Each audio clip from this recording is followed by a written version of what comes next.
नमस्ते सभी को। मैं दीपिका जैन। आज हम सभी कक्षा 10वीं के पाठ 2 जिसका नाम है न्याग्रोध वृक्ष उसके प्रश्न उत्तर पढ़ेंगे। यहाँ पर सबसे पहले आए हैं एक पदेन उत्तरम लिखत, यानी एक पद में उत्तर दीजिए। सबसे पहला प्रश्न दिया है ग्रामे यानी गांव में, कह यानी कौन सा, वृक्ष यानी पेड़, आसित यानी था। गांव में कौन सा पेड़ था? तो इसका उत्तर है न्यग्रोध वृक्ष। न्यग्रोध वृक्ष का मतलब होता है बरगद का पेड़। इसके बाद दूसरा प्रश्न दिया है के यानी कौन, मार्ग आयासम यानी रास्ते में आई हुई थकान को, परिहरंती यानी दूर करते, इसम का मतलब होता थे। कौन रास्ते में आई हुई थकान को दूर करते थे? तो पथिका। पथिका का मतलब होता है रास्ते में चलने वाले जो लोग होते हैं, सफ़र करने वाले जो लोग होते हैं, वह उस पेड़ की छाया में बैठ करके अपनी थकान को दूर करते थे। इसलिए इसका उत्तर है पथिकाह, यानी राहगीर, जो रास्ते में जाते हैं वो लोग। इसके बाद तीसरा प्रश्न दिया है कस्य ध्वनि यानी किसकी आवाज़ जो है वह अंतरिक्षम यानी अंतरिक्ष तक अस्पर्शत यानी छू रही थी। किसकी आवाज़ थी ऐसी जो अंतरिक्ष को छू रही थी, यानी कौन इतनी तेज आवाज़ में बोल रहा था कि उसकी आवाज़ दूर दूर तक पहुंच जाए? तो इसका उत्तर है काकस्य यानी कौवे की। इसके बाद चौथा प्रश्न दिया है प्रकृति दत्त वर्क। प्रकृति दत्त का मतलब होता है प्रकृति के द्वारा दिया गया, यानी प्रकृति ने दिया है ऐसा। वरह यानी वरदान, कह यानी कौन है, प्रकृति के द्वारा दिया हुआ वरदान कौन है? तो वृक्ष है, यानी पेड़ जो है वो प्रकृति का दिया हुआ वरदान है। इसके बाद पांचवा प्रश्न दिया है तरोह यानी पेड़, पत्रानी का मतलब होता है पत्ते, पेड़ के पत्ते, खादन यानी खा करके, कह यानी कौन, नदंती इसमें यानी प्रसन्न होता था, खुश होता था। कौन ऐसा था जो पेड़ के पत्ते खा करके खुश होता था? तो आंसर है इसका अजा पुत्र। अजा का मतलब होता है बकरी और उसका पुत्र, बकरी का पुत्र। तो अजा पुत्र यानी बकरी का बच्चा। तो बकरी का बच्चा जो था वह उस बरगद के पेड़ के पत्तों को खा करके खुश होता था। ये आपके है एक पदेन के आंसर। इसके बाद है एक वाक्य। एक वाक्य में पहला दिया है एक वाक्य ने उत्तरम लिखा दिया, यानी एक वाक्य में उत्तर दीजिए। सबसे पहला है सर्वई यानी सभी, कस्य यानी किसके, निर्णय या निर्णय को, स्वीकृत यानी स्वीकार करते हैं। सब जितने भी जानवर थे वहाँ पर सब किसके निर्णय को स्वीकार करते हैं? तो आपके यहाँ पर सर्वे जैसा था वैसा ही आ जाएगा। कस्य हटा करके आपको लिखना है अजस्य, यानी बकरे के निर्णय को स्वीकार करते हैं। सभी बकरे के निर्णय को स्वीकार करते हैं। तो केवल आपको कस्य हटाना है, कस्य की जगह अजस्य लिखना है। तो आंसर हो जाएगा आपका सर्वई अजस्य निर्णय स्वीकृत, यानी सभी लोग, सभी जो जीव जंतु थे वहाँ पर सभी बकरे के निर्णय को स्वीकार करते हैं। दूसरा प्रश्न है कह वृष्टिम वर्षति। कह यानी कौन, वृष्टिम यानी बारिश को, वर्षति यानी करता है, बारिश करता है। कौन वर्षा को करता है? तो वरुण देव। वरुण का मतलब होता है इंद्र देवता। तो कह हटा देंगे, कह की जगह आपको बस इतना सा लिखना है वरुण देव, और पीछे का जो वृष्टिम वर्षति जैसा था वैसा ही लिख देना है, वरुण देव वृष्टिम वर्षति। इसके बाद तीसरा दिया है वृक्षस्य आधारभूता का। वृक्षस्य यानी पेड़ का, आधारभूता यानी आधार जिसके ऊपर पेड़ टिका रहता है, का यानी कौन है, पेड़ का आधार कौन है? तो हमको यहाँ पर का हटा देना है, का की जगह लिखना है भू माता, यानी धरती जो है वो पेड़ का आधार है, पेड़ धरती पे टिका रहता है। तो वृक्षस्य आधारभूता भू माता। इसके बाद चौथा प्रश्न दिया है अस्माभि यानी हम सभी को, का यानी किस चीज़ को, वर्धन यानी बढ़ाना चाहिए, हमें क्या बढ़ाना चाहिए? तो अस्मा भी जैसा था वैसा आ जाएगा। और किस चीज़ को बढ़ावा देना चाहिए, हमको क्या चीज़ बढ़ानी चाहिए? तो वृक्ष संपत्ति यानी जो पेड़ रूपी संपत्ति है उसको बढ़ाना चाहिए। तो वृक्ष संपत्ति यानी पेड़ रूपी जो संपत्ति उसको बढ़ाना चाहिए। तो अस्मा भी वृक्ष संपत्त वर्धनीय, हमें वृक्ष संपत्ति को बढ़ाना चाहिए यानी पेड़ लगाना चाहिए। इसके बाद पांचवा प्रश्न दिया है किम महत पापम अस्ति। किम यानी क्या, महत यानी बहुत बड़ा, पापम यानी पाप, अस्ति यानी है, क्या चीज़ जो है वो बहुत बड़ा पाप है? तो किम हटा देंगे, इसकी जगह लिखेंगे वृक्षाणाम छेदनम, यानी पेड़ों को, छेदनम यानी काटना, पेड़ों को काटना। महत पापम अस्ति, पेड़ों को काटना बहुत बड़ा पाप है। किम हटा करके आपको सिर्फ वृक्षाणाम छेदनम लिखना है, और पीछे की लाइन ऐसी कैसी, महत पापम अस्ति। इसके बाद अधोलिखित आया है। अधोलिखित का मतलब होता है अध यानी नीचे, लिखित यानी लिखे गए, प्रश्नानाम यानी प्रश्नों के, उत्तरानी यानी उत्तर को, लिखत यानी लिखिए, नीचे लिखे गए प्रश्नों के उत्तर लिखिए। इसमें शक लिखा है, गलत लिखा हुआ है, शुक आएगा, शुक यानी तोता। पहला प्रश्न है शुकः, शुकः किम अवदत, तोता क्या कहता है। तो तोते ने क्या कहा था, जब वो कौवा कहने लग जाता है बार बार कि पेड़ मेरा है, और सभी जीव जंतु भी कहने लग जाते हैं कि पेड़ मेरा है, तब तोता क्या कहता है। तो शुक अवदत, तोते ने कहा, अस्य वृक्षस्य, इस पेड़ के, फलानि यानी फलों को, खादन यानी खा कर के, जन्मतः यानी जन्म से, अहम यानी मैं, अत्रैव, यहाँ पर अत्रैव गलत लिखा हुआ है, अत्र पे दो मात्रा आएगी, आई की मात्रा आएगी, अत्रैव वर्ते, अत्रैव यानी यहाँ पर ही, वर्ते यानी मैं रहता हूँ। तोते ने कहा कि इस पेड़ के फल खा कर के मैं जन्म से यहीं पर रहता हूँ। न अहम, न हम में न अलग हो जाएगा, अहम अलग हो जाएगा, न अहम यानी नहीं मैं, इमम यानी इस, द्रुमम यानी पेड़ को, परित्यक्तुम यानी त्यागने की, इच्छा में यानी इच्छा इच्छित हूँ, यानी मैं नहीं चाहता हूँ कि मैं इस पेड़ को त्याग दूँ।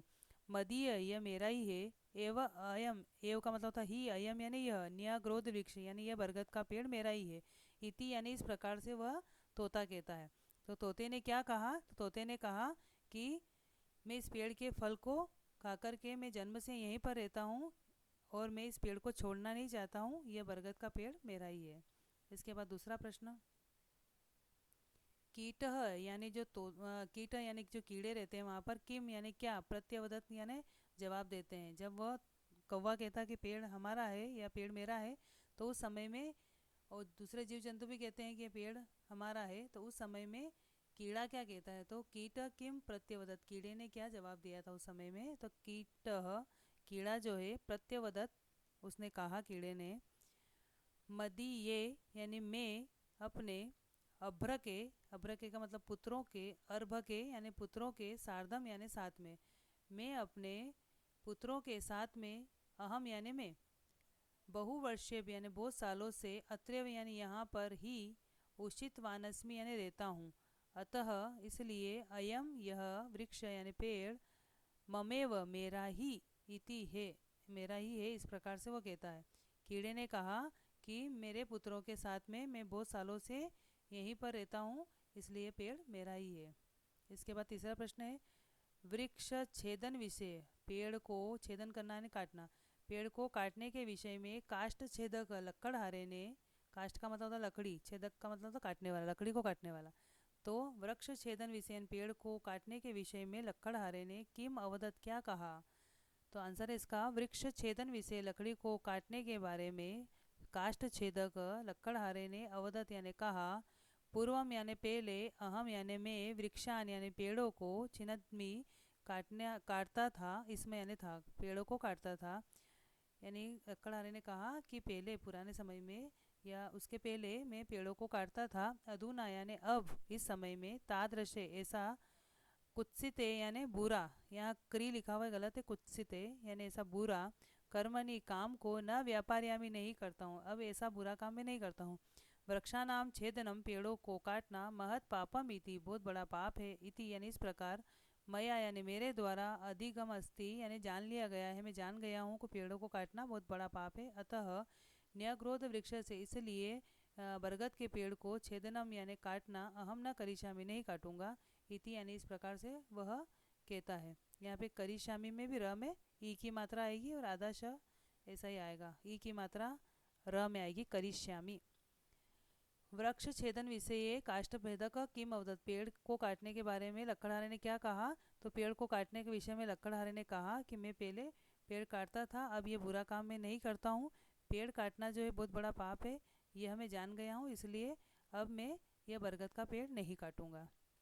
इस प्रकार से यहाँ पर बड़े प्रश्नोत्तर हो गए हैं। अब रिक्त स्थान, रिक्त स्थान में आपके यहाँ दिया है, प्रदत्त शब्द यानी दिए गए शब्दों से, रिक्त स्थानानि, रिक्त स्थान की पूर्यत यानी पूर्ति कीजिए।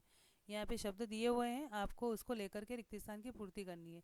पहला दिया हुआ इसमें, शाखानंतरम यानी शाखा से, एक शाखा से दूसरी शाखा पर, चंक्रम यानी घूमते हुए, एक कीट एक कीड़ा जो है, अवदत यानी बोला, एक शाखा से दूसरी शाखा पर घूमते हुए, अनंतरम यानी दूसरी शाखा यानी डाल, दूसरी डाली पर, चंक्रम यानी घूमना, घूमते हुए एक कीड़े ने कहा, तो पहले में आएगा चंक्रम्य।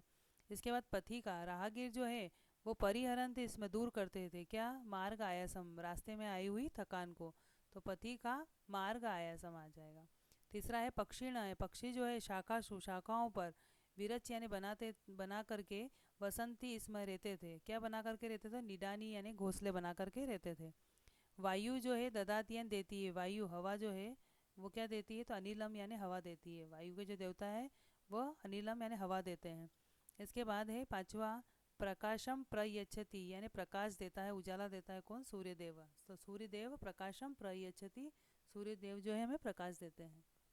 इसके बाद पांचवा आपके दिया है यथा योग्यम योजियत यानी सही जोड़ी, जो सही लगे आपको इस प्रकार से सामने आंसर देख करके आपको सही जोड़ी उसमें से बनानी है, उचित रूप से जोड़िए। पहला दिया है प्राचीन, प्राचीन जो है मतलब पुराना क्या था, तो न्यग्रोध वृक्ष था। पुराना क्या था, न्यग्रोध वृक्ष था। वरुण देव जो है वो क्या करते हैं, वृष्टिम वर्षति, बारिश करते हैं। फटाटोपम का मतलब होता है कि फण निकाल करके कौन आता है, सर्पह करोति यानी सांप निकालता है फण। फटाटोपम, फण निकालने का काम कौन करता है, सर्पह करोति, सांप निकालता है। फिर चौथा दिया है सर्पा, सांप जो है वो क्या बनाते हैं, किस में रहते हैं, वल्मीकेशु यानी वो बिल बना करके वहाँ पेड़ के यहाँ पर रहते थे। तो सर्पा यानी सांप जो है वल्मीकेशु यानी बिल बनाते हैं। प्रकृति दत्त वर, प्रकृति के द्वारा दिया गया वरदान क्या है, वृक्ष यानी पेड़ जो है वो प्रकृति के द्वारा दिया गया वरदान है। इसके बाद आमना, शुद्ध वाक्या नाम समक्षम आम, शुद्ध जो सही है उसके सामने, समक्षम यानी सामने आप आम लिखिए। अशुद्ध वाक्या नाम जो गलत है उसके सामने न इति लिखत, न लिखिए। पहला दिया है सुकस्य ध्वनि यानी तोते की ध्वनि जो है अंतरिक्षम अस्पर्शत, अंतरिक्ष को अस्पर्श करना यानी छू जाती है। तो तोते की ध्वनि जो है वो अंतरिक्ष को छू गई, तो ये गलत वाक्य है, क्योंकि कौवा इतनी तेज बोलता है कि उसकी आवाज़ अंतरिक्ष तक पहुंच जाती है, ऐसी तेज आवाज़ में बोलता है। तो कहानी में आया है कि कौवा बोलता है ना कि तोता। तो यहाँ पर पहला जो है गलत है, यहाँ लिखा हुआ है तोते की ध्वनि अंतरिक्ष को छूती है, तो ये वाक्य गलत है, इसलिए ना। दूसरा है कीट यानी कीड़ा जो है अर्भक है यानी अपने पुत्रों के सार्धम यानी साथ में वसत, इसमें वहाँ पेड़ क्या रहता था, ये वाक्य सही है, इसलिए आम। इसके बाद दिया है वृक्ष छेदक यानी पेड़ काटने वाला, वृक्षम यानी पेड़ को खंडश यानी टुकड़े कृतवा ने कर देता है। पेड़ काटने वाला जो पेड़ के टुकड़े कर देता है, ये वाक्य गलत है, इसलिए आएगा ना। इसके बाद चौथा दिया है वृक्षाणाम छेदनम महत पापम, पेड़ों को काटना बहुत बड़ा पाप है इसलिए आम। सूर्य देव वृष्टिम वर्ष, सूर्य देव बारिश को करते हैं, नहीं करते हैं, वरुण देव करते हैं, सूर्य देव तो प्रकाश देते हैं। सूर्य देव वृष्टिम वर्षति, सूर्य देव जो बारिश करते हैं, गलत वाक्य इसलिए ना। इसके बाद यहाँ पर अधोलिखित पदानाम यानी नीचे लिखे गए पदों के प्रकृति प्रत्यम च पृथक, प्रकृति यानी जो उनका मूल शब्द है जिससे वो बने हैं, वैसे मूल शब्द को अलग कर दो और उनमें लगने वाले प्रत्यय को अलग कीजिए। जैसे हम बोलेंगे हिंदी में सब्जी वाला, तो सब्जी मूल शब्द है, वाला उसमें प्रत्यय लगा हुआ है। तो सब्जी वाला में से कोई बोले आप कि इसमें उस मूल शब्द को अलग कर दो और प्रत्यय को अलग कर दो, तो आप सब्जी जो है मूल शब्द हो जाएगा, वाला प्रत्यय हो जाएगा। तो उसी प्रकार संस्कृत में भी आपको यहाँ पर मूल शब्दों को अलग करना है और उसमें लगे हुए प्रत्यय को अलग करना है। तो यहाँ पर जैसे दिया हुआ है भक्षित्वा, तो भक्षित्वा में भक्ष जो है वह एक धातु है, भक्ष का मतलब होता है खाना, और इसमें कत्वा प्रत्यय लगा हुआ है। कत्वा प्रत्यय हमेशा करके के अर्थ में निकलता है। जैसे हम कहेंगे कि खाना खा कर के मैंने पढ़ाई करी, तो खा कर के, या मैं स्कूल जा कर के पढ़ता हूँ, तो जा कर के, तो करके अर्थ में कत्वा प्रत्यय का प्रयोग होता है। तो यहाँ पर भक्षित्वा यानी खा कर के।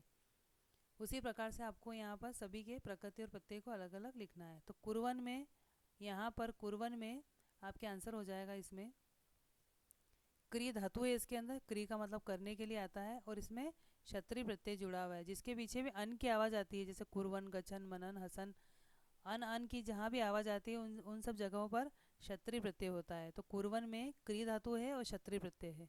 इसके बाद विभज्य, जिसमें आगे उपसर्ग आ जाए, वी एक उपसर्ग है जो किसी भी शब्द के आगे जुड़ करके उसके अर्थ को बदल देते हैं, वो उपसर्ग कहलाते हैं। यहाँ पर भ गलत लिखा हुआ है, इसमें भंज आएगा, भज धातु होती है विभज्य। तो यहाँ पर भज लिखना है, भ और ज जहाज का हलंत, वी प्लस भ और ज जहाज का हलंत, भज, और उसके बाद हो जाएगा ल्यप, विभज्य। तो ल्यप प्रत्यय की विशेषता है कि इसमें आगे उपसर्ग आता है, वी उपसर्ग है, धातु बीच में रह जाएगी, यानी वर्ब जो है वो बीच में रह जाएगी, भज वर्ब बीच में रह जाएगी, पीछे या आया इसलिए ल्यप प्रत्यय है। तो विभज्य, वी प्लस भज प्लस ल्यप सबको मिलाएंगे तो विभज्य बनता है।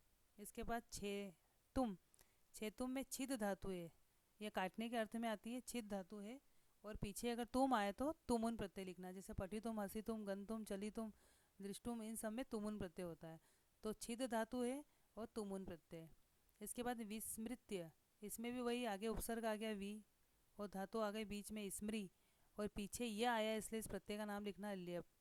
जिसके पीछे भी यह आ जाए और आगे उपसर्ग आ जाए, जैसे हम बोलेंगे आगत्य, विहस्य, इन सब में पीछे यह आया और आगे उपसर्ग आ गया तो ल्यप प्रत्यय होता है। अब 8वां प्रश्न दिया है संधि विच्छेद। अधोलिखित पदानाम, नीचे लिखे गए पदों में संधि विच्छेदम कृत्वा, संधि विच्छेद को करके संधि नाम लिखा, संधि का नाम लिखिए। नीचे लिखे जो पद हैं इनमें आपको संधि विच्छेद करना है और संधि का नाम लिखना है। अब यहाँ सबसे पहला आपका दिया है उदाहरण के तौर पे इत्युक्त्वा, इसमें इति अलग हो गया, उक्त्वा अलग हो गया, संधि विच्छेद कर दिया। और इसमें यण संधि, यण संधि की विशेषता है कि जब भी प्लस के पहले ई, उ, री और ली इन अक्षरों में से कोई आ जाए, इन वर्णों में से कोई आ जाए तो आपको वहाँ पर यण संधि लिखनी है। आपके यहाँ पर पहला प्रश्न दिया है ममेव, अब इसको समझेंगे। ममेव, देखिए आप ममेव में मम प्लस एव, जैसे हम बोलेंगे ममेव ममेव तो एव अलग हो गया, मम अलग हो गया। अब हमको ये देखना है कि जब भी प्लस के बाद एड़ी का आए और जोड़ने पे वो एनक का बन जाता है तो वहाँ पे वृद्धि संधि होती है, एक मात्रा की दो मात्रा हो जाती है। एड़ी की एक मात्रा होती है, एनक की दो होती है। तो यहाँ पर हम एड़ी का क्या कर रहे हैं, जोड़ने पे एनक का बना रहे हैं, इसलिए इस संधि का नाम है वृद्धि संधि। हम डबल कर रहे हैं मात्रा को, तो मम प्लस एव वृद्धि संधि। इसके बाद दिया सर्पाश, जब हम बोलेंगे सर्पाश सर्पाश सर्पाश तो च अलग हो गया, सर्पा अलग हो गया। बीच का जो श शक्कर का आधा आधा श है ये बचा, इसको विसर्ग में बदल देंगे। तो विसर्ग में बदलने के कारण इस संधि का नाम है विसर्ग संधि। तो सर्पाह प्लस च विसर्ग संधि।